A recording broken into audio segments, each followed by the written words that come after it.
Class 11th का chapter 3 trigonometric functions.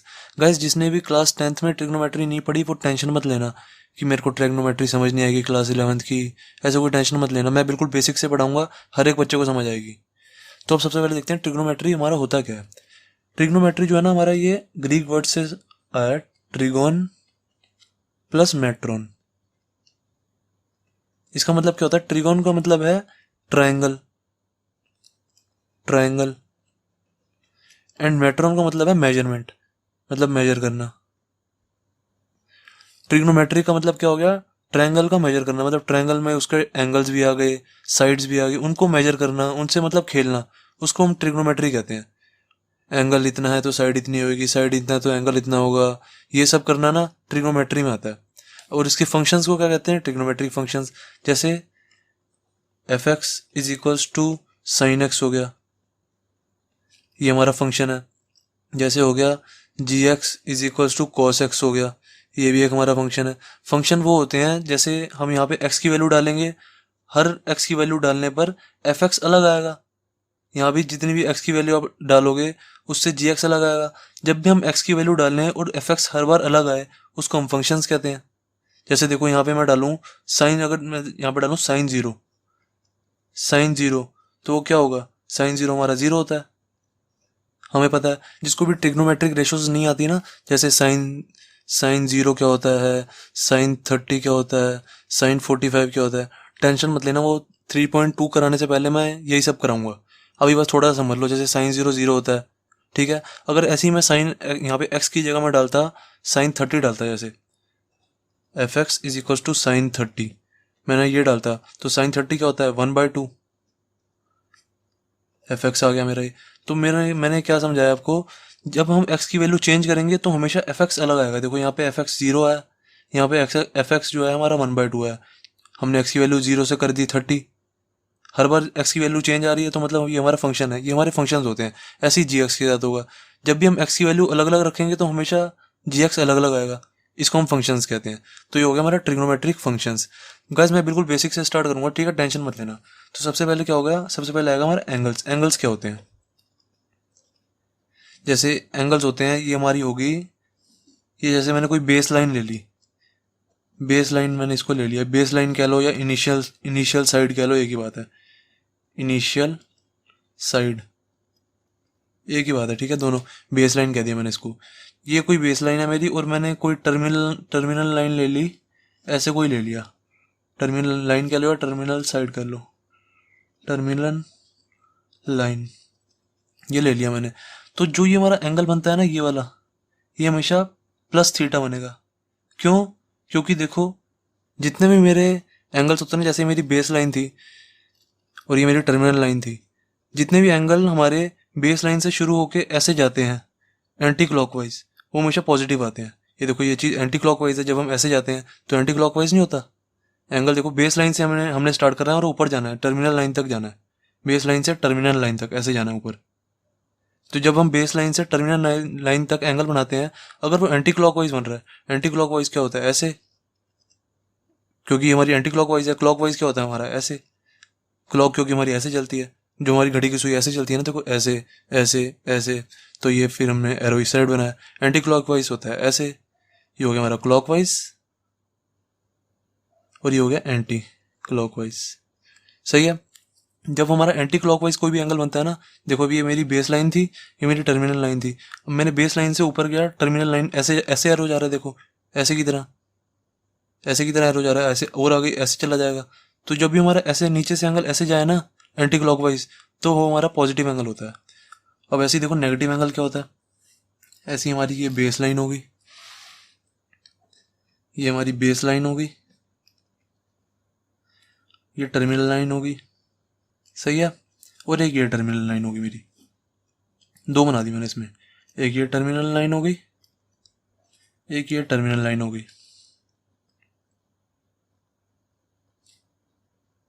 अब देखो, मैंने आपको क्या बताया था, जो मेरा ये बेस लाइन से ऐसे एंटी क्लॉकवाइज में एंगल बनेगा वो तो प्लस होगा। अब देखो, ये वाला एंगल देखो, ये मेरी बेस लाइन थी, इससे मैं नीचे जाऊंगा ऐसे, ये क्या आ रहा है? क्लॉकवाइज आ रहा है। देखो ये ऐसे ऐसे एंगल बन रहा है, ऐसे क्या घूमता है हमारा? ऐसी तो हमारी घड़ी घूमती है, ऐसे ऐसे हमारी घड़ी नहीं घूमती, तो ये हमारा क्लॉकवाइज हो गया। क्लॉकवाइज जब भी एंगल बने तो वो माइनस नेगेटिव एंगल होगा, तो माइनस थीटा हो गया ये। सही है। ऐसे ही अब मेरा आपको बोलूँगी मेरे को +45 डिग्री एंगल बना के दिखाओ। +45 क्या होगा, ये मेरी बेस लाइन है, ये मेरी टर्मिनल है। प्लस का मतलब ऊपर एंगल बनेगा, नेगेटिव का मतलब नीचे एंगल बनेगा, तो ये प्लस हो गया, +45 डिग्री। ठीक है। अगर मैंने जैसे आपको बोला मेरे को आप बना के दिखाओ -30 डिग्री का एंगल, तो ये मेरी बेस लाइन हो गई। फिर -30 बोला तो मैं नीचे आ जाऊँगा, ऐसे एंगल बना दूंगा, ये मेरा -30 हो गया। सही है। ये हो गया मेरा पॉजिटिव एंगल और ये हो गया नेगेटिव एंगल। पॉजिटिव नेगेटिव, ये याद रखना। ठीक है, बहुत यूज होगा इसका। देन अब देखते हैं मेजरमेंट्स। मेजरमेंट्स देखते हैं क्या होती हैं। एक होता है हमारा डिग्री मेजर, डिग्री मेजर। एक होता है हमारा रेडियन मेजर। सबसे पहले देखेंगे डिग्री मेजर क्या होता है। डिग्री मेजर में हमारा होता है, जैसे ये मेरी बेस लाइन थी, इसमें मैंने टर्मिनल लाइन बना दी ऐसे, तो ये मेरा क्या हो गया, +थीटा। तो इसको हम कहते हैं, जो हम लाइन से जो एंगल बनाते हैं ना वो डिग्रीज में आता है, तो ये डिग्रीज में आएगा। मैंने आपको बताया था, यहाँ पे देखो ये +45 डिग्री बना था मेरा, ये -30 डिग्री बना था ये। सही है। तो ये जो हमारे एंगल बनेंगे डिग्रीज में बनेंगे, जब हमारी बेस लाइन ऐसे होएगी, बेस लाइन और टर्मिनल लाइन यूज होगी, मतलब टर्मिनल लाइन, तो हमारे ये डिग्रीज में एंगल बनेंगे। ऐसे ये वाला जो एंगल बनेगा, जैसे मैंने बोला -30 डिग्री या -60 डिग्री एंगल बनाओ, तो मेरा जो ये वाला एंगल बनेगा ऐसे -60 डिग्री में आएगा। ये बेस लाइन और टर्मिनल लाइन यूज हुई, ये हमारा डिग्री मेजर होता है। ऐसे हम डिग्री में नापते हैं। जैसे मैंने बोला आपको, कोई दो लाइनों के बीच का एंगल क्या है, जैसे एक ये लाइन जा रही है, एक ये लाइन जा रही है, तो इनके बीच का एंगल हम हमेशा डिग्री में बताएंगे कि इन दो लाइनों के बीच में एंगल है 30 डिग्री, या इन दो लाइनों के बीच का एंगल है 60 डिग्री, 90 डिग्री, 120 डिग्री। ठीक है। तो डिग्री हम ऐसे मेजर करते हैं। अब जैसे देखो गाइस, ये जैसे कोई मेरी बेस लाइन होती, ठीक है, ये जैसे मैंने बनाया था, ये 30 डिग्री बनाया, जैसे मैंने 30 डिग्री बना दिया टर्मिनल लाइन के साथ। अगर मेरी ये टर्मिनल लाइन ऐसे घूमते घूमते, जैसे ये अभी यहाँ पे 30 डिग्री पे है, फिर हो सकता है कभी आगे ऐसे जाए, हो सकता है कभी ऐसे जाए, ये हो जाएगा 90 डिग्री। सबको पता है ये वाला एंगल क्या हो जाएगा, 90 डिग्री। सही है। अब ऐसे ऐसे घूमते घूमते अगर मेरी ये टर्मिनल, ये जो है मेरी ये बेस लाइन जो है मेरी, ऐसे घूमते घूमते, जैसे पहले ऐसे थी, फिर ऐसे हो जाए, फिर ऐसे, ऐसे कहीं घूमते घूमते, ऐसे घूमते घूमते अगर मेरी टर्मिनल लाइन मान लो ऐसे आ गई, फिर हो सकता है टर्मिनल लाइन मेरी सीधा ऐसे ही आ जाए, बेस लाइन के ऊपर ही आ जाए टर्मिनल लाइन। तो ये मेरा क्या एंगल होगा, ये एंगल होगा मेरा 360 डिग्री। मैंने कैसे निकाला, देखो ये मेरी क्या थी, बेस लाइन। तो बेस लाइन से मैं स्टार्ट हुआ, बेस लाइन से स्टार्ट होना मैंने आपको बताया, जब एंगल नापेंगे तो बेस लाइन से स्टार्ट होना है। बेस लाइन से मैं स्टार्ट हुआ और टर्मिनल लाइन भी मेरी यही स्ट्रेट जा रही है, तो मैं बेस लाइन से ऐसे स्टार्ट हुआ, ऐसे करके ऐसे पूरा सर्कल बन गया। जब पूरा सर्कल बन जाता है तो वो क्या होता है, 360 डिग्री। तो ये वाला एंगल क्या है, 360 डिग्री। और एंगल्स बताता हूँ डिग्रीज में। देखो जैसे ये मेरी बेस लाइन थी, अब मेरी टर्मिनल लाइन जो है वो यहाँ ऐसे आ जाए स्ट्रेट इसके बिल्कुल, तो ये वाला एंगल क्या होता है, 180 डिग्री। ठीक है। जब भी स्ट्रेट लाइन जो पूरी बन जाती है ना, वो हमेशा 180 डिग्री होता है, और जब ऐसे एंगल का पूरा सर्कल ही बन जाता है तो वो 360 डिग्री हो जाता है। सही है। अब एक और देखते हैं, जैसे ये मेरी बेस लाइन है, सही है, और मैंने टर्मिनल लाइन बनाई ऐसे, तो ये कितना एंगल हो गया मेरा, ये वाला एंगल हो गया 270 डिग्री। अब गैस कई बच्चे बोलेंगे सर आपने बताया था कि बेस लाइन से जब ऐसे नीचे पे बनाओ कुछ तो नेगेटिव में बनता है। ऐसा तब होगा, देखो ये जैसे मैंने बताया था, यहाँ पे देखो ये मैंने बताया ना आपको -60 डिग्री एंगल है। ऐसा तब होगा जब यहाँ से हम ऐसे लेंगे, बेस लाइन से नीचे चलेंगे। अभी तो हम बेस लाइन से यहाँ से ऐसे ऊपर चल के आ रहे हैं ऐसे, ये वाला जो एंगल होगा ये तो पॉजिटिव एंगल होगा ना, पॉजिटिव वाला। ये जो ऐसे बेस लाइन से जो नीचे ऐसे आएगा वो नेगेटिव होगा, क्योंकि ये वाले देखो ये क्लॉकवाइज बन रहा है, ये वाला जो एरो है ये क्लॉकवाइज बन रहा है, पर जो ये वाला एरो ना हमारा, जो ये वाला आ जा रहा है ऐसे करके यहाँ पे जा रहा है, ये वाला जो एरो बन रहा है हमारा, ये क्या बन रहा है, एंटी क्लॉकवाइज। जब भी एंटी क्लॉकवाइज एंगल बने तो वो हमारा पॉजिटिव बनेगा। जब क्लॉकवाइज एंगल बने हमारा, जैसे ये देखो ये क्लॉकवाइज बन रहा है, जब क्लॉकवाइज एंगल बने हमारा तो वो नेगेटिव होगा, हमेशा याद रखना। अब ऐसे ही यहाँ पे देखो, ये वाला एंगल क्या हो गया, पॉजिटिव 270 डिग्री, सही है। और ये वाला एंगल क्या हो जाएगा, ये वाला एंगल ये नेगेटिव में हो जाएगा, नेगेटिव 90 डिग्री। देखो ऐसे था जब हमारा प्लस 90 डिग्री था यहाँ पे, और जब मैंने इसको ऐसे टर्मिनल साइड को ऐसे नीचे कर दिया, यहाँ पे ऐसे बना दिया ये, तो ये क्या हो गया, माइनस 90 डिग्री। वही चीज़ मैंने यहाँ पे की है। तो बस ये मेरा डिग्री मेजर्स के एंगल है, इसको ध्यान रख लेना अच्छे से कि हमारे एंगल पॉजिटिव कब होते हैं और नेगेटिव कब होते हैं। पॉजिटिव कब होते हैं, जब एंटी क्लॉकवाइज एरो जाए हमारा, क्लॉकवाइज ये मतलब एंगल जाए, एंटी क्लॉकवाइज एंगल जाए हमारा। और नेगेटिव कब होता है, जब क्लॉकवाइज एंगल जाए हमारा, क्लॉकवाइज एंगल, सही है। अब गाइस डिग्री मेजर का लास्ट कंसेप्ट देख लेते हैं। जैसे गाइस हमें ये डिग्री दी हुई है, मान लो हमें को डिग्री दी हुई है 1 डिग्री, मान लो कि एंगल 1 डिग्री है, ठीक है, 1 डिग्री, मान लो कि एंगल 1 डिग्री, वैसे ये 1 डिग्री है नहीं, 1 डिग्री बहुत छोटा होगा, थोड़ा मैं आपको बड़ा बना के दिखा रहा हूँ। मान लो कि एंगल 1 डिग्री है, जो ये एंगल होता है हमारा 1 डिग्री, वो हमेशा इक्वल होता है, 1 डिग्री इज इक्वल टू होता है 60 मिनट्स के, हमेशा याद रखना 1 degree is equal to 60 minutes होता है। ये मिनट्स का साइन है, जो ये वाला साइन है ना हमारा, ये मिनट्स का साइन है हमारा, मिनट्स, ओके। तो 1 डिग्री हमेशा होता है 60 मिनट्स के, और जो 1 मिनट होता है वो होता है 60 सेकंड्स के इक्वल, ये तो सबको पता है। 1 मिनट जो होता है जो हमारा, वो 60 सेकंड्स के इक्वल होता है, ये सेकंड्स का साइन है। जैसे जब दो हम ऐसे लगा देते हैं ना, कॉमर्स, 2 कॉमर्स, तो ये होता है हमारा सेकंड्स। ये कंसेप्ट को अच्छी तरह याद रखना, 1 degree is equal to 60 minutes होता है, और 1 minute is equal to 60 seconds होता है। ये चीज़ हमारी एक्सरसाइज 3.1 में बहुत यूज होगी, इसको बिल्कुल अच्छे से याद कर लो, ठीक है। ये देख लेना अच्छे से, ये बहुत बार यूज होगा हमारा एक्सरसाइज 3.1 में। 1 degree is equal to 60 minutes, 1 minute is equal to 60 seconds. Degree measure इतना हो गया हमारा खत्म। अब हम देखेंगे रेडियन मेजर। रेडियन मेजर भी इजी है, बस पहले थोड़ा बेसिक पढ़ा दूं, उसके बाद स्टार्ट करेंगे 3.1। रेडियन मेजर,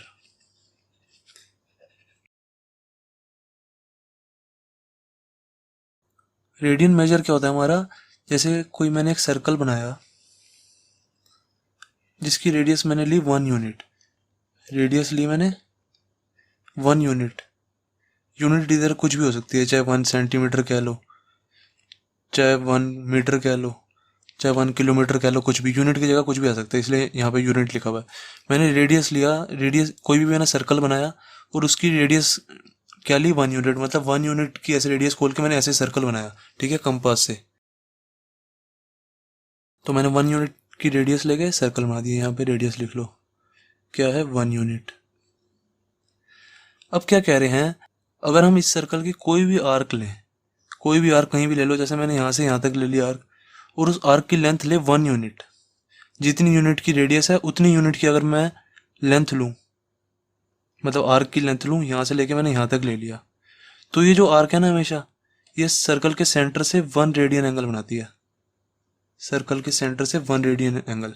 तो मतलब ये वाला एंगल कितना हुआ, 1 रेडियन, 1 C, मतलब ये रेडियन को ऐसे नापते हैं ना, 1 C, 1 रेडियन, मतलब डिग्री को ऐसे लिखते हैं 1 डिग्री, और रेडियन का साइन ऐसे C होता है, ठीक है। 1 C लिख दो या लिख दो ऐसे 1 रेडियन, एक ही बात है।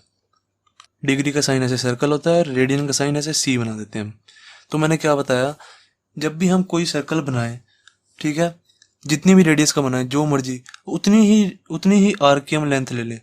जैसे मैंने कोई सर्कल बनाया 5 सेंटीमीटर की रेडियस का, मान लो 1 यूनिट की जगह इधर कोई भी कुछ भी हो सकता है, ठीक है, 5 सेंटीमीटर, 10 सेंटीमीटर, कुछ भी हो सकता है। जैसे मैंने कोई सर्कल बनाया जिसकी रेडियस ले ली मैंने 5 सेंटीमीटर, यहाँ पे मैंने 5 सेंटीमीटर मान लिया, सही है। अब मैं उतनी ही आर्क लूंगा जितनी मैंने रेडियस ली है। ये मैंने आर्क ले ली 5 सेंटीमीटर की, यहाँ से लेके यहाँ तक, ये 5 सेंटीमीटर की आर्क ले ली मैंने। तो जो ये आर्क है ना, वो हमेशा 1 रेडियन एंगल ही बनाएगी, 1 रेडियन, सही है।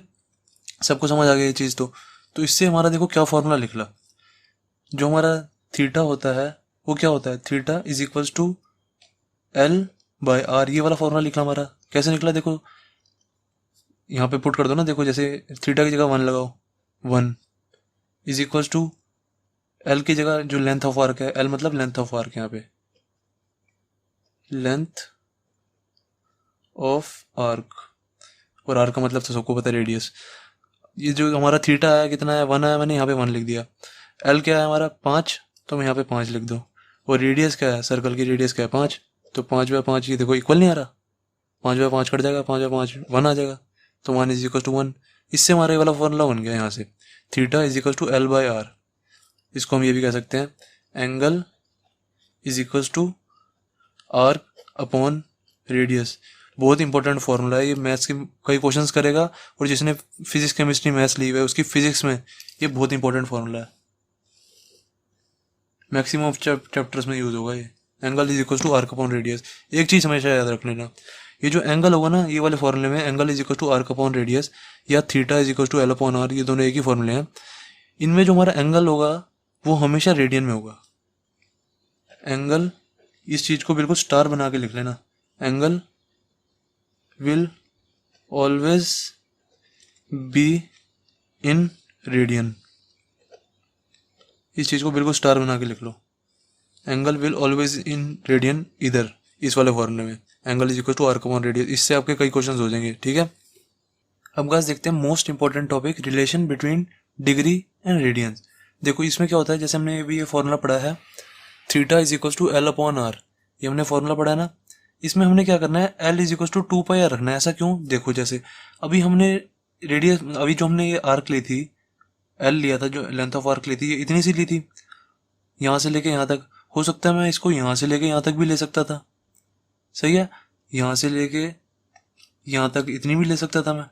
हो सकता है मैं इसको और बड़ी ले लेता यहाँ तक, मैं तो लेंथ ऑफ आर्क जितनी मर्जी ले सकता हूँ ना।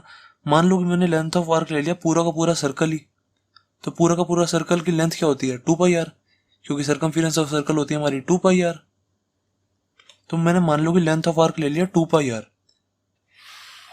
मानो L = 2πr ले लिया। सबसे पहले लिखा थीटा = L/R, ये जो हमने अभी फॉर्मूला पढ़ा है, इसमें L मैंने डाल दिया 2πr, मतलब कि पूरा का पूरा circumference of circle, circumference of circle मतलब पूरा का पूरा सर्कल ही मैंने लेंथ ऑफ आर्क ले लिया, पूरा का पूरा ही है, सही है। तो अब इसे L की जगह 2πr डालो, थीटा = L की जगह 2πr डाला मैंने, तो क्या आ गया, R से R कैंसिल हो गया, तो थीटा = आ गया 2π रेडियन। ये चीज हमेशा याद रखना, इस वाले फॉर्मूले से हमेशा जो थीटा आएगा रेडियन में आएगा। मतलब क्या हुआ, जब ये 1 यूनिट की आर्क थी, तो इस सेंटर में कितना एंगल बना रही थी 1 रेडियन। और जब मैंने पूरा का पूरा सर्कल ले लिया, पूरा का पूरा सर्कल, तो ये सेंटर में कितना एंगल बना रहा है, ये कह रहे हैं 2π रेडियन, सही है। और असली में हमें क्या पता है, जो पूरा का पूरा सर्कल होता है ना, वो हमेशा सेंटर में 360 डिग्री का एंगल बनाता है, 360 डिग्रीज में, ये हमें पता है, ये आपको भी पता होना चाहिए। जो पूरा का पूरा सर्कल होता है ना, वो हमेशा सेंटर में, इस सेंटर में पूरा का पूरा 360 डिग्री का एंगल बनाता है।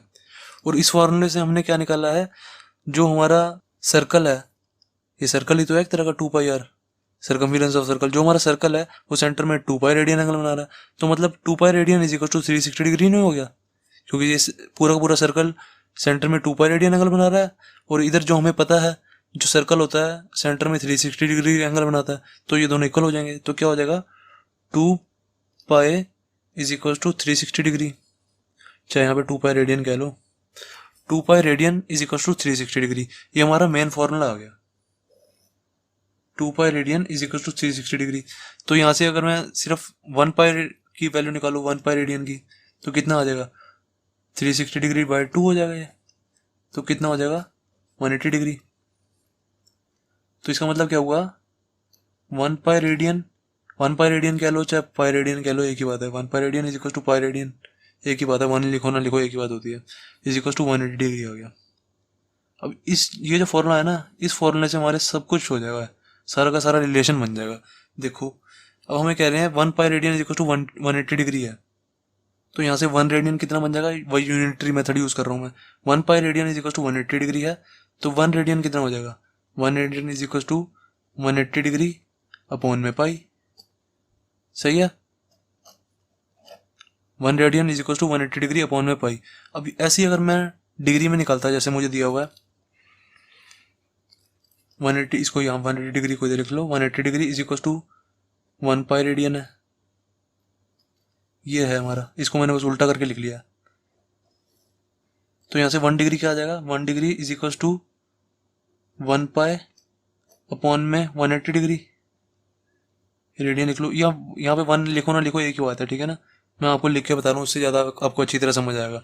तो ये दो हमारे रिलेशन आ गए डिग्री और रेडियन के। देखो इधर 1 रेडियन से डिग्री में चेंज हो रहा है 180 डिग्री अपॉन में पाई, और इधर डिग्री से रेडियन में चेंज हो रहा है। सही है। तो इन दो वैल्यूज को याद रखना। 1 radian is equal to 180 degree upon में पाई होता है, और 1 degree is equal to 1 pi radian या पाई रेडियन कह लो, पाई अपॉन में 180 डिग्री रेडियन होता है। सही है। तो अब देखो इन दोनों से ही हमारे मेन फॉर्मूला डिराइव हो जाएंगे। अब जैसे दिया हुआ है हमें 1 radian is equal to 180 degree upon में पाई, और अगर हमें बोला होता 5 रेडियन की वैल्यू निकाल के बताओ 5 रेडियन, तो हम क्या करते, 1 रेडियन की इतनी वैल्यू है 180 डिग्री अपॉन में पाई, तो 5 रेडियन की क्या होगी 180 डिग्री अपॉन में पाई इंटू में 5। ये हमारा डिग्री में आंसर आ जाता बस, डिग्री में। सही है। अगर ऐसे ही हमें दिया होता 6 रेडियन की वैल्यू निकालो 6 रेडियन, अब हमें पता है 1 रेडियन की इतनी है, तो 6 रेडियन की कितनी हो जाएगी 6 इंटू में 180 डिग्री अपॉन में पाई। ये हमारे डिग्री में आंसर आ गया।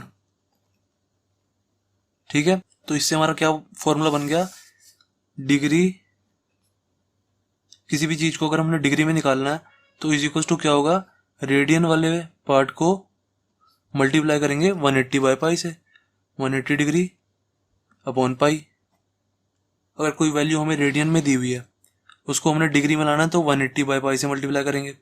अगर ऐसे ही, अब देखो अब मेरा यहाँ पे क्या था 1 degree is equal to pi by 180, 1 degree है इतना, और अगर मुझे बोले कि आप 10 डिग्री का आंसर निकालो 10 डिग्री क्या होगा, तो पाई बाय 180 में मैं कितना 10 का मल्टीप्लाई कर दूंगा, तो ये मेरा डिग्री टू रेडियन हो गया। तो इसका मतलब क्या हुआ, अगर मुझे कोई चीज़ डिग्री में दी हुई, मुझे रेडियन में अगर कोई चीज़ निकालनी है, रेडियन में कोई चीज़ निकालनी है रेडियन में, और वो मुझे डिग्री में दी हुई है, तो रेडियन, डिग्री को रेडियन में लाने के लिए क्या करेंगे, पाई बाय 180 से मल्टीप्लाई। सही है। अगर आपको इतना कुछ समझ नहीं आया बिल्कुल भी, तो इस चीज को लर्न कर लो, बस ये आपका बेस है पूरा का पूरा। जिसको ये समझ आ गया उसके लिए तो सारा प्लस पॉइंट है। सही है। और जिसको नहीं समझ आया ना तो कोई दिक्कत वाली बात मत लेना, बस इतना याद रख लो कि degree to radian pi by 180 का multiply, radian to degree 180 by pi का मल्टीप्लाई, बस इतना याद रखना है। कोई भी इन दोनों में से कोई एक याद रख लो, दूसरा तो उसका उल्टा ही होगा ना। बस नीचे वाले को याद रख लो कि अगर रेडियन में आंसर लाना है तो पाई बाय 180 का मल्टीप्लाई होगा, बस इतनी चीज याद रख लो। ऊपर वाली चीज तो उसका उल्टा हो जाएगा।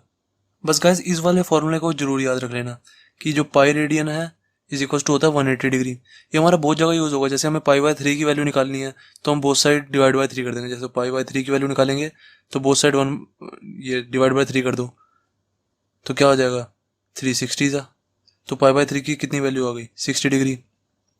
ऐसे ही अगर मुझे पाई बाय 6 की वैल्यू निकालनी है तो यही वाले फॉर्मूले बोथ साइड डिवाइड बाय 6 कर दो, तो पाई बाय 6 क्या आ जाएगा is equal to 180 by 6, 180 degree by 6, 630 था, तो pi by 6 is equal to कितना आ गया, pi by 6 is equal to 30। ऐसे ही अगर आपको पाई बाय 9 निकालना है, पाई बाय 10 निकालना है, बहुत सारी चीज़ें निकाल सकते हैं हम इससे। तो इस वाले फॉर्मूले का बहुत यूज होगा हमारी ट्रिग्नोमेट्री में। सही है ना।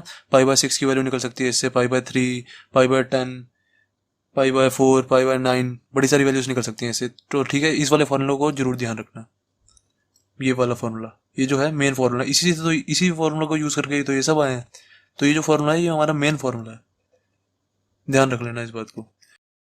That's it. तो बेसिक तो हो गया हमारा कंप्लीट। अब क्वेश्चन थर्ड क्या कह रहा है, a wheel makes 360 revolutions in 1 minute. मतलब जो एक व्हील है ना वो 360 बार ऐसे रेवोल्यूशन करता है इन 1 मिनट में। मतलब 360 बार ऐसे घूमता है, पहिया 360 बार घूमता है 1 मिनट में। फिर कह रहा है through how many radians does it turn in 1 second. मतलब कह रहा है बताओ 1 सेकंड में कितना घूमेगा। 360 बार तो घूमता है 1 मिनट में, कह रहे हैं 1 सेकंड में बताओ कितना डिग्री एंगल से घूमेगा। तो हम बता देते हैं, जो जो लिखा है सबसे पहले क्वेश्चन में वो लिख लो। आंसर थर्ड, हमें लिखा है 1 मिनट में 360 रेवोल्यूशन बना रहा है, तो यहाँ पे लिख लो ऐसे 1 मिनट में इज इक्वल टू कितने रेवोल्यूशन बन रहे हैं 360 रेवोल्यूशंस। सही है। अब मुझे यहाँ पे 1 सेकंड की बात हो रही है, मैंने देखा मुझे 1 सेकंड की बात कर रहे हैं, तो मैं यहाँ पे 1 सेकंड का निकाल लेता हूँ। 1 सेकंड में कितना रेवोल्यूशन कर रहा है, निकाल देते हैं। 1 मिनट में कितने सेकंड होते हैं, 60 सेकंड होते हैं। तो इसको मैं ये भी लिख सकता हूँ 60 सेकंड्स, 60 सेकंड्स में 360 रेवोल्यूशंस कर रहा है, 360 रेवोल्यूशंस। सही है, 60 सेकंड्स में 360 रेवोल्यूशन कर रहा है, तो 1 सेकंड में कितना करेगा, तो यहाँ पे लिख दो 1 सेकंड्स में इज इक्वल टू 60, नीचे चला जाएगा, 360 बाय 60 रेवोल्यूशंस करेगा ये। सही है, 0 से 0 गया, 6 से चला जाएगा, ये बचा क्या 6 रेवोल्यूशन इज इक्वल टू कितना आ जाएगा 6 रेवोल्यूशंस। अभी मेरा 99% आंसर खत्म हो गया, रेवोल्यूशंस 1 सेकंड में। अब मेरा 1 सेकंड में 6 रेवोल्यूशंस तो मैंने निकाल दिया। मैंने कहा 1 मिनट में 360 बार घूमता है वो, और 1 सेकंड में कितनी बार घूमेगा, 6 बार घूमेगा। सही है, मैंने इतना निकाल दिया। अब मुझे पूछ रहे हैं थ्रू हाउ मेनी रेडियंस, मतलब मुझे एंगल निकालने के लिए पूछ रहे हैं। Through how many radians does it turn in 1 second. अब मुझे इसका एंगल निकालने के लिए पूछ रहे हैं। अब गाइस मैंने आपको बताया था, एक चीज़ ध्यान रख करो, मैंने आपको बताया था जब भी कोई सर्कल हो ना, उसका एंगल क्या बनता है 360 डिग्री। जब कोई एक सर्कल ऐसे घूम जाए ना पूरा का पूरा, वो 360 डिग्री एंगल होता है पूरा का पूरा। अगर जैसे देखो मेरा इतना ही घूमता, आधा आधा सर्कल घूमता, तो ये 180 डिग्री होता है। अब ये यहाँ से चालू हुआ, ऐसे घूमते घूमते घूमते पूरा ऐसे आ गया एक, ये एक रेवोल्यूशन हो गया। तो मतलब ये क्या हो गया, पूरा 360 डिग्री हो गया। जो एक सर्कल का एंगल बनता है वो मुझे 360 डिग्री का बनता है। अब जैसे देखो यहाँ से चालू होता और यहाँ पे खत्म हो जाता है, ऐसे यहाँ से चालू हो गया यहाँ पे खत्म हो गया, तो ये 180 डिग्री एंगल बनता ये, क्योंकि ये सेमी सर्कल बना है। अगर ये ऐसे पूरा नीचे ऐसे और ले जाते हैं, हम पूरा सर्कल बना देते हैं इसको, तो ये पूरा एंगल क्या हुआ 360 डिग्री एंगल हुआ। तो मतलब मुझे इतना पता लग गया, एक रेवोल्यूशन में जब एक बार ऐसे पूरा का पूरा पहिया घूमेगा, ऐसे घूम के ऐसे वापस आ जाएगा ये पूरा, तो मतलब ये 360 डिग्री एंगल बनाएगा। सही है, इतना तो सब समझ गए। जब एक बार पहिया घूमेगा तो 360 डिग्री एंगल बनाएगा। ठीक है, यहाँ पे लिख दो इन वन रेवोल्यूशन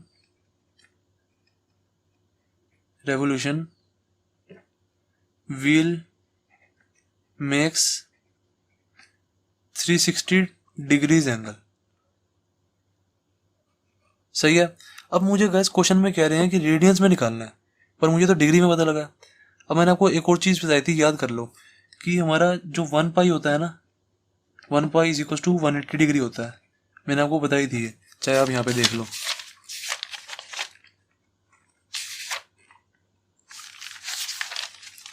ये देखो, मैंने आपको बताया था कि 1 पाई होता है वो 180 डिग्री होता है। जब मैंने आपको बेसिक्स बताए थे सारे, 1 पाई हमेशा 180 डिग्री होता है, मैंने आपको बताया हुआ। तो यहाँ पे डाल दो बस, 1 पाई मेरा 180 डिग्री होता है, तो 2 पाई तो 360 डिग्री होगा। 2 pi is equal to 360 degree होगा।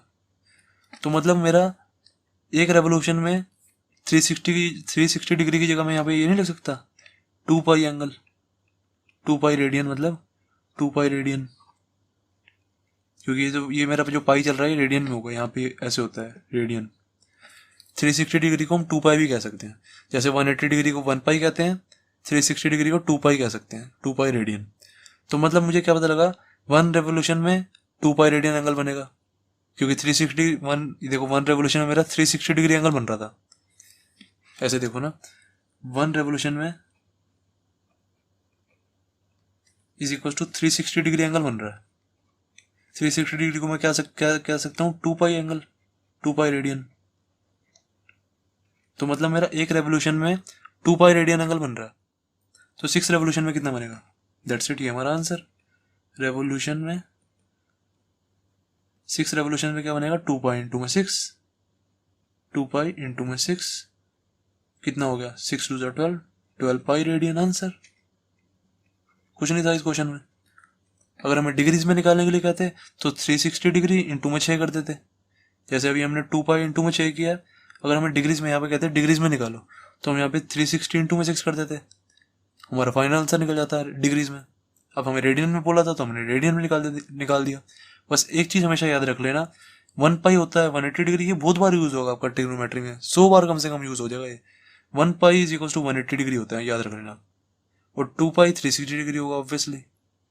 तो क्वेश्चन 3 हो गया हमारा कंप्लीट। अब गाइस देखते हैं एक्सरसाइज 3.1 का क्वेश्चन फोर्थ क्या कह रहा है, find the degree measure of the angle subtended at the centre of circle of radius 100 centimetre bye an arc of length 22 centimetre. मैं बताता हूँ क्या कह रहा है। क्वेश्चन में कह रहा है कोई एक सर्कल है, यहाँ पे कोई एक सर्कल ले लो,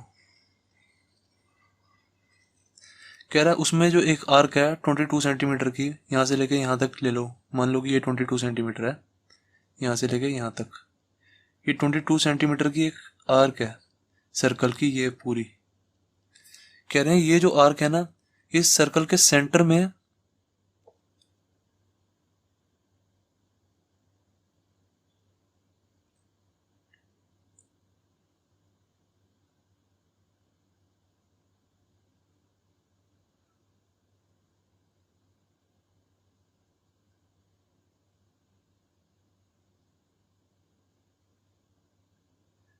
कितने डिग्री एंगल बनाती है ये बताओ। मतलब ये जो आर्क है ये यहाँ पे कितना डिग्री एंगल बना रही है, कितना डिग्री एंगल सबटेंड कर रही है, ये वाला एंगल निकालना है हमें। ये इसको थीटा मान लो। अब गाइस मैंने आपको बताया था, जो ये तो सबसे पहले जो हमारी रेडियस दी हुई है वो लिख लो, 100 सेंटीमीटर की हमारी रेडियस है। अब गाइस मैंने आपको बताया था अगर हमारी कोई आर्क है और वो सर्कल के सेंटर में एंगल सबटेंड कर रही है, मतलब कोई एंगल बना रही है, तो इसमें हमारा क्या फॉर्मूला लगता है, मैंने आपको बताया हुआ है, theta is equals to L upon R. मैंने आपको जब चैप्टर 3 के बेसिक्स बताए थे उसमें मैंने आपको ये फॉर्मूला बताया हुआ है, theta is equal to L upon R. और जो ये वाला थीटा होगा ये always in radian, always in radian ये आएगा। ये वाला जो थीटा हमेशा रेडियन में आएगा। हमारी कोई आर्क होती है, जब भी वो कोई सर्कल के सेंटर पे एंगल सबटेंड करती है ना, तो ये वाला फॉर्मूला लगता है, theta is equal to L upon R. L होती है हमारी ये आर्क, जितनी हमारी आर्क की मतलब जो लेंथ है, एल होती है हमारी length of arc, length of arc, upon में आर होता है हमारा रेडियस, और थीटा तो हमारा एंगल हुआ। और जो हमेशा तुम्हारा ये वाला थीटा बनता है ना, इस वाले फॉर्मूले में जो हमारा ये थीटा निकलता है ये हमेशा रेडियन में निकलता है। अब क्वेश्चन में हमें यही कह रहे हैं कि इसको डिग्री में बना दो बस, पहले तो इसका एंगल निकाल दो फिर उसको डिग्री में निकाल दो, फाइंड द डिग्री मेजर। ठीक है, तो हम डिग्री में निकाल देंगे, कोई दिक्कत नहीं है। पहले इसको रेडियन में निकाल के उसको डिग्री में कन्वर्ट कर देंगे। तो इस वाले फॉर्मूले में रख दो, एल कितना है हमारा 22, तो एल की जगह 22 रख दो। आर कितना है हमारा 100 सेंटीमीटर, तो 100 रख दो यहाँ पे। अब इसको काट दो जितना कट रहा है, 2 11 जा 2 50 था, तो बस ये 11/50 आ गया। थीटा इज इक्वल टू हमारा 11/50 आ गया। Theta is equal to 11/50 radian में आया ये चीज़ हमेशा याद रख लेना, जो एंगल आएगा हमेशा रेडियन में आएगा। अब इस रेडियन को कह रहे हैं कि ये डिग्री में निकाल दो, फाइंड द डिग्री मेजर। इसका हमें डिग्री बनाना है। ये हमने तो ऐसे क्वेश्चन 1 क्वेश्चन 2 में हमने किया, तो है क्वेश्चन 2 में रेडियन में डिग्री में लेके, रेडियन को हम डिग्री में कन्वर्ट करके लेके गए हैं क्वेश्चन 2 में, वही है बस। अब इसको 11/50 है हमारा, इसको डिग्री में कन्वर्ट करेंगे। जब डिग्री में कन्वर्ट करते हैं तो किससे मल्टीप्लाई करते हैं, 180 अपॉन में पाई से, मैंने बताया हुआ आपको। तो इसको कर दो 180 अपॉन में पाई से मल्टीप्लाई, तो ये आंसर जो आएगा हमारा डिग्रीज में आ जाएगा, डिग्रीज में। सही है। अब देखो 11/50 को मैंने 180/पाई से मल्टीप्लाई कर दिया। अब ये पाई की वैल्यू डाल दो, पाई की वैल्यू 22/7 होती है, इसको इसकी जगह यहाँ पर डाल दो, 11/50 इंटू में 180 अपॉन में 22, 7 ऊपर चला जाएगा। ठीक है, देन अब जो जो कट रहा है उसको काट दो पूरा, 0 से 0 गया, ये 11 से ये 2 पे चला जाएगा, 11 2 22 होता है। देन और कुछ तो नहीं कट रहा, मैंने देखा ये कट रहा है 2 9 सा, फिर देखा मैंने और कुछ तो नहीं कट रहा, बस नहीं कट रहा, तो इसको ऐसे वैसे लिख दिया। कितना आ गया 7 9 सा 63 अपॉन में 5 डिग्रीज। अभी मेरा डिग्रीज में आंसर आ गया। अब मैंने आपको बताया था डिग्री में मेरा कभी भी फ्रैक्शन में नहीं होना चाहिए। अगर ये ऐसे आता मेरा 63 डिग्री, तो मैं इसको यहीं पे छोड़ देता।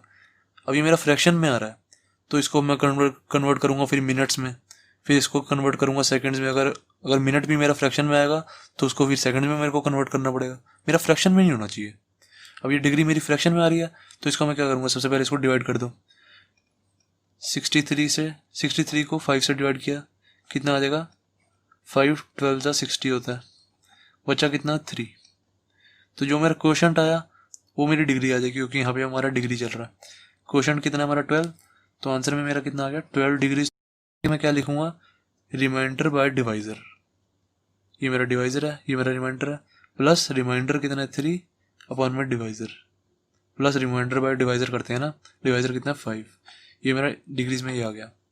देन अब इसको मुझे मिनट में डालना पड़ेगा, जो मेरी फ्रैक्शन आई है ना ये वाली, इसको मुझे मिनट में डालना है। तो मुझे पता है 1 डिग्री में 60 मिनट्स होते हैं, 1 डिग्री में 60 मिनट्स होते हैं, तो 3/5 डिग्री में कितने मिनट होंगे, इसको 60 से मल्टीप्लाई कर दो बस। तो ये जो मेरा ये आया है, ये जो मेरा आंसर है किस में आया, ये हमारा मिनट्स में आ गया। सही है। तो 3/5 इंटू में 60 है, इसमें से जो जो कट रहा है उसको काट दो। मैंने देखा मेरा क्या कट रहा है इसमें, 5 12 पे ये चला जाएगा। सही है, और कुछ तो नहीं कट रहा, और कुछ कट ही नहीं रहा। देन लिख देंगे इसको 12 डिग्री प्लस 12 3 जा 36, और ये क्या है मिनट्स में है, तो इसको मिनट्स लिख दो बस यहाँ पे। बस ये हमारा आंसर। मिनट्स तो मेरा फ्रैक्शन में आया नहीं, तो मुझे आगे सेकंड्स में कन्वर्ट करने की जरूरत ही नहीं है। अगर मेरा मिनट्स भी फ्रैक्शन में आता तो मैं फिर उसको सेकंड्स में कन्वर्ट करता। अभी मिनट्स तो मेरा डायरेक्ट आ गया, फ्रैक्शन में तो आया नहीं, फ्रैक्शन में नहीं आता तो बस मैं यहीं पे छोड़ देता हूँ। तो 12 डिग्री प्लस 36 मिनट्स मेरा आंसर।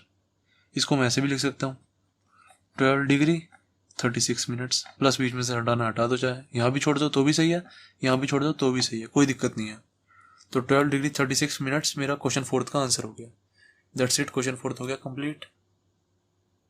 अब गाइस देखते हैं क्वेश्चन 5। क्वेश्चन 5 क्या कह रहा है, कह रहा है in a circle of diameter 40 centimetre. कह रहा है एक सर्कल है, तो मैंने सर्कल बना दिया। कह रहा है इस सर्कल का जो डायमीटर है वो 40 सेंटीमीटर है, तो यहाँ पे लिख दो diameter is equal to 40 centimetre. Diameter 40 है तो रेडियस कितनी हुई 20 सेंटीमीटर, डायमीटर का हाफ हो गया। देन कह रहा है the length of chord is 20 centimetre. Chord होती है मतलब कोई भी सर्कल पे ना एक पॉइंट से दूसरे पॉइंट पे ना जो कोई टच करता है वो कॉर्ड होती है। तो ये होगी हमारी कॉर्ड। कह रहा है कॉर्ड जो है वो 20 सेंटीमीटर की है, मतलब इसकी लेंथ यहाँ से लेके यहाँ तक 20 सेंटीमीटर है। देन कह रहा है find the length of minor arc of chord. Minor arc मतलब क्या होता है, माइनर आर्क ऑफ कॉर्ड कह रहा है। देखो माइनर आर्क क्या होगी, छोटी आर्क, ये कॉर्ड है, कॉर्ड के पास हमारी 2 आर्क्स लग रही हैं। कौन कौन सी, देखो एक तो ये माइनर आर्क होगी, यहाँ से लेके यहाँ तक ऐसे जा रही है, ये यहाँ तक, ये हमारी माइनर आर्क होगी, ये वाली, ठीक है, ये वाली माइनर आर्क होगी। अब जो कॉर्ड से जो दूसरी वाली आर्क लग रही है बड़ी वाली, यहाँ से लेके ऐसे जाके पूरी ये यहाँ तक, ये मेजर आर्क होगी। तो ये हमें कह रहे हैं माइनर आर्क जो है ना इसकी लेंथ निकाल दो। Find the length of minor arc, मतलब हमें यहाँ से लेके यहाँ तक की जो माइनर आर्क है ना इसकी लेंथ निकालनी है। ठीक है, ये हमारी क्वेश्चन मार्क है, तो हमने कहा निकाल देते हैं। जब भी गाइस मुझे कॉर्ड दी होती है ना क्वेश्चन में, तो मैं अगर मुझे रेडियस और कॉर्ड दोनों दी होती है तो मैं जो रेडियस होती है ना उसको मैं हमेशा कॉर्ड से मिला देता हूँ। जैसे मुझे डायमीटर दिया हुआ क्वेश्चन में, डायमीटर दिया हुआ तो मतलब रेडियस दी हुई है ऑब्वियसली। जब भी मुझे रेडियस दी होती है ना तो मैं उसको ना हमेशा कॉर्ड से मिला देता हूँ। मेरा क्वेश्चन करने का तरीका मैं आपको बताता हूँ कि मैं क्वेश्चन कैसे सोचता हूँ, आप भी ऐसे ही सोचा करो। मैं भी कोई रट्टा नहीं मार के बैठा हूँ क्वेश्चन का, आपको भी ऐसे ही सोचना है। अब जैसे मैंने देखा मेरे को कॉर्ड दी हुई है तो इससे मैं रेडियस को मिला देता हूँ। रेडियस कितनी मेरी 20 सेंटीमीटर, इससे दोनों साइड बना दो, एक इस साइड रेडियस लग जाएगी, कितनी हो जाएगी ये भी 20, और इससे यहाँ पे इस वाले पॉइंट पे भी रेडियस लग जाएगी, ये भी 20 आ गया, क्योंकि दोनों रेडियस तो सारी 20 सेंटीमीटर ही होंगी सर्कल की। देन फिर मैंने देखा अगर अब मैं इससे कॉर्ड ये वाली माइनर आर्क की लेंथ कैसे निकाल सकता हूँ, यहाँ से लेके ये वाली। मैंने सोचा ये वाली आर्क जो मेरी निकलती है ये इस वाले फॉर्मूले से निकल जाएगी। मैं भी आपके साथ ही सोच रहा हूँ। देखो ये वाली जो मेरी आर्क है मेरे को पता है ये वाली आर्क इस वाले फॉर्मूले से निकल जाएगी, theta is equal to L upon R. ये मेरा जो फॉर्मूला होता था इसमें इससे मेरी ये वाली आर्क निकल जाएगी। ये एल जो है हमारे लेंथ ऑफ आर्क की तो है, लेंथ ऑफ आर्क अपॉन में ये रेडियस होगी। थीटा जो होता है ये वाला एंगल होता है थीटा। अब मैंने सोचा अगर मेरे को थीटा पता लग जाए और रेडियस पता लग जाए तो मेरी लेंथ ऑफ आर्क आ जाएगी। अगर मुझे थीटा पता लग गया और रेडियस पता लग गई, रेडियस तो मैंने कहा कि रेडियस तो चलो मेरे को पता है 20 सेंटीमीटर की है। अब मुझे किसी तरह थीटा पता लग जाए, थीटा पता लग गया ना तो मेरी लेंथ ऑफ आर्क निकल जाएगी। अब मैंने सोचा मैं फिगर में आया, मैंने देखा ये वाली लेंथ 20 सेंटीमीटर है यहाँ से लेके यहाँ तक, ये वाली यहाँ से लेके यहाँ तक भी 20 सेंटीमीटर है और ये भी 20 सेंटीमीटर है। तो अब ये देखो, इसको मान लो ए, इसको मान लो बी पॉइंट, इसको मान लो सी पॉइंट। अब मैंने ध्यान से देखा जो मेरा ट्रायंगल ए बी सी है ये इक्विलेटरल ट्रायंगल नहीं बन रहा, क्योंकि इसके तीनों साइड इक्वल है। तो यहाँ पे हम लिखेंगे from figure we can see triangle, we can see triangle ABC is an equilateral triangle, equilateral triangle, क्योंकि हमें फिगर देखने से पता लग रहा है तीनों साइड ट्रायंगल की 20 20 20 है, तो ये इक्विलेटरल ट्रायंगल हुआ। तो मुझे पता है इक्विलेटरल ट्रायंगल के तीनों एंगल्स भी 60 डिग्री होते हैं। जैसे ये कोई मेरा इक्विलेटरल ट्रायंगल है ना, तो इसके तीनों एंगल्स हमेशा 60 डिग्री होते हैं। ये भी 60 डिग्री, ये भी 60 डिग्री और ये भी 60 डिग्री, हमें पता है ये। तो इससे मेरा ये वाला एंगल निकल गया थीटा, क्योंकि तीनों एंगल 60 डिग्री हैं ट्रायंगल में, तो ये वाला एंगल भी 60 डिग्री होगा। हैंस यहाँ पे लिखेंगे hence theta is equal to 60 degree. हमारा थीटा निकल गया, बस मेरा थीटा निकल गया और रेडियस मुझे पता है, यहाँ से लेंथ ऑफ आर्क निकाल लूंगा मैं। इस वाले फॉर्मूले में डाल दो। अब इस वाले फॉर्मूले में हमारा थीटा जो है उसको मैं कभी भी डिग्रीज में नहीं डाल सकता, क्योंकि मैंने आपको इस वाले फॉर्मूले की लिमिटेशन बताई थी। क्या बताई थी? जो हमारा ये थीटा होगा ना, ये ऑलवेज इन रेडियन होगा, ऑलवेज इन रेडियन। ये मैंने आपको इसकी लिमिटेशन बताई थी फॉर्मूले की। पर ये जो हमारा थीटा है अभी 60 डिग्री है, डिग्रीज में है। अब इसको डिग्रीज को मैं अगर रेडियन में कन्वर्ट कर देता हूँ तो मैं सीधा फॉर्मूले में डाल दूंगा। बस इस थीटा 60 डिग्री को रेडियन में कन्वर्ट कर दो। जैसे ये रेडियन में कन्वर्ट हो जाएगा तो इसको इस फॉर्मूले में मैं डाल सकता हूँ, कोई दिक्कत नहीं होगी। तो डाल दो, थीटा इक्वल टू 60 डिग्री है। इसको मैं रेडियन में कन्वर्ट कैसे करूँगा? पाई बाय 180 से मल्टीप्लाई कर दूंगा। 60 डिग्री को पाई बाय 180 से मल्टीप्लाई कर दूंगा तो ये रेडियन में आ गया। सही है। तो अब ये देख लो क्या बन जाएगा, ये 0 से जो कटेगा उसको काट दो। 0 से 0 गया, देन 6 3 आ गया, तो कितना आ जाएगा ये pi by 3 radian is equal to कितना आ गया? Pi by 3। तो थीटा कितना आ गया मेरा? ये थीटा है, theta is equal to pi by 3 आ गया। अब ये पाई बाय 3 जो आया मेरा रेडियन में आया, तो अब मैं इस वाले एंगल को मैं इस वाले फॉर्मूले में डाल सकता हूँ। देन अब इस वाले फॉर्मूले में पुट कर दो, आंसर खत्म हो जाएगा हमारा। थीटा की जगह पाई बाय 3 डाल दो, थीटा की जगह पाई बाय 3 डाल दिया मैंने। देन एल की जगह क्या डाल दो? एल तो मुझे निकालना है, तो एल की जगह एल ही रहने दो। और आर की जगह क्या है? आर हमारा 20 सेंटीमीटर, तो 20 सेंटीमीटर यहाँ पे डाल दो। That's it. उसके बाद कर दो क्रॉस मल्टीप्लाई कर दो, 20 को ऊपर ले जाओ, कितना आ जाएगा? 20 पाई अपॉन में 3 इज इक्वल टू एल आ जाएगा हमारा ये। सही है, दैट्स इट। ये हमारा आंसर हो गया। लेंथ ऑफ आर्क आ गई हमारी 20 पाई अपॉन 3। क्वेश्चन 5th भी हो गया हमारा कंप्लीट।